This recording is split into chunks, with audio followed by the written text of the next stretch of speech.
This is Gretchen Whitmer, the governor of Michigan. On November 4th, 2021, Whitmer signed a bill, one that future generations will consider to be the most consequential bill in the history of the state. Today I signed legislation repealing the tampon tax in Michigan. This bipartisan tax cut will help reduce the economic burden of the cost of menstrual products, especially for lower income Michiganders. Ah yes, the insidious tampon tax. What is it, you ask? Well, let me explain. You see, women have a need for menstrual products like tampons and sanitary pads, and men don't. And that means there is inequity. Because not only do women have to spend money on the products themselves, but on top of that, they have to pay sales tax. Saving people with a period from paying taxes on up to $4,800 in spending over the course of their lifetime. See how Whitmer phrased that? She's saying that women will spend, not save, spend up to $4,800 on those products in the course of their lifetime. That's 17,000 tampons or sanitary napkins over 456 periods. I love how she couldn't be bothered to record a second take and say it properly. But for clarity, what she wanted to say was that people with a period use 17,000 tampons or sanitary napkins over 456 periods. Whitmer's math factors in 12 periods a year for 38 years, equaling 456 periods in a woman's lifetime, and 37 tampons or pads per menstrual cycle for a lifetime total of 17,000 tampons or pads. And according to a very scientific poll that I posted on my Twitter, most people with periods don't use 37 tampons or pads, but your mileage may vary. Now, many women will not come close to paying $4,800 for menstrual products, as tampons are much less expensive than pads. According to studies, roughly 40% of women in the United States are more likely to use tampons. According to PandeaHealth.com, if one tampon is used every 6 hours and 4 tampons are used every day, those women will use 20 tampons during a 5-day cycle.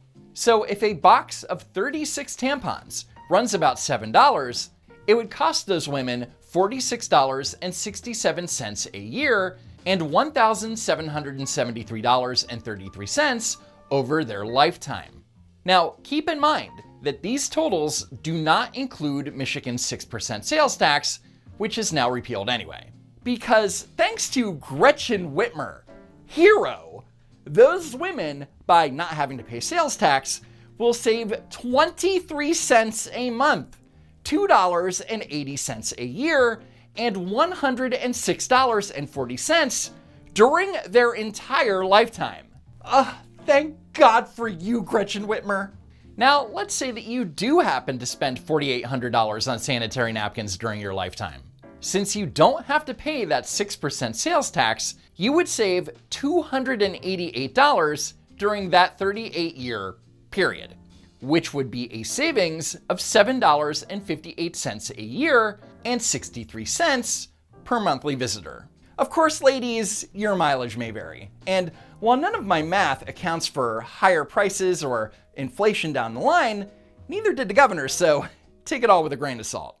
Advocates and legislators on both sides of the aisle have been fighting for this change for a long time, and I'm proud that we got it done. So let's hear from some of those hero legislators who are fighting hard to save you pennies on the dollar. Democrat State Senator Mallory McMorrow is quoted as saying, "While it's a small savings per purchase, those taxes have historically added up over a lifetime for 1/2 of Michigan's population and not the other.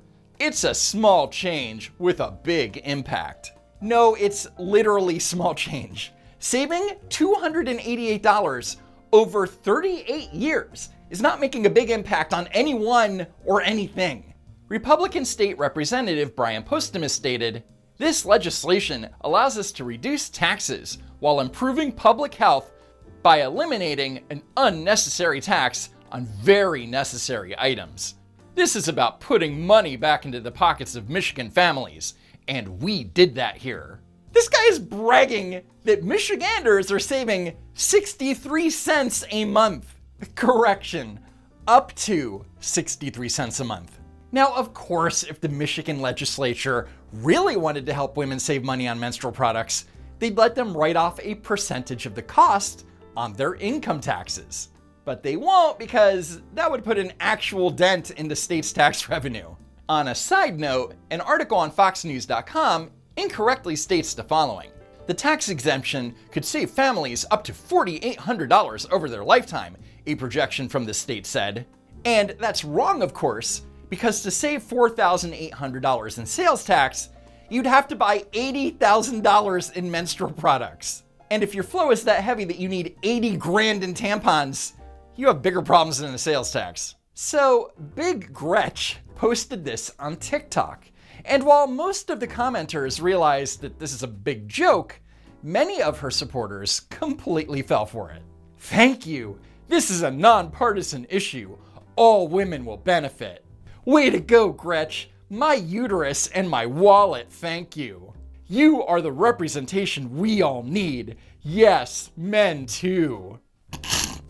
I'll be voting for you next year again. Thank you for everything. Not a big fan of you, but this is awesome. Wow. Imagine what her reaction would be if Whitmer went beyond doing the bare minimum. If anyone gets mad about this, they can rot in a hole and die. I love Big Gretch. Okay, obviously no one is mad about the repeal of the tampon tax. It's how Whitmer is trying to bamboozle everyone into thinking that this is in any way meaningful in the real world. Tampons and sanitary napkins are a basic health necessity. Period. You see what she did there? And here's the thing. While tampons and sanitary napkins are absolutely basic health necessities, so is soap, shampoo, dental floss, toothpaste, toothbrushes, toilet paper, and diapers for babies and adults. But the difference is that both men and women use all of those items, so charging a sales tax is fair game because equity has already been achieved. So these basic health necessities are considered sales taxable luxury items, but actual luxuries like candy and soda are considered groceries and are exempt from Michigan sales tax. Again, these things are things that you need to live a healthy life. They're taxed. These things that you want and don't actually need are not. So don't be fooled. Repealing the sales tax on tampons has nothing to do with giving people a break on a basic health necessity and everything to do with virtue signaling. Anyway, that's it for now. Pick up some Let's Go Brandon merch while you're still allowed. Be sure that you're still subscribed to the channel. And as always, thanks for tuning in and I hope to see you next time. If there is next time.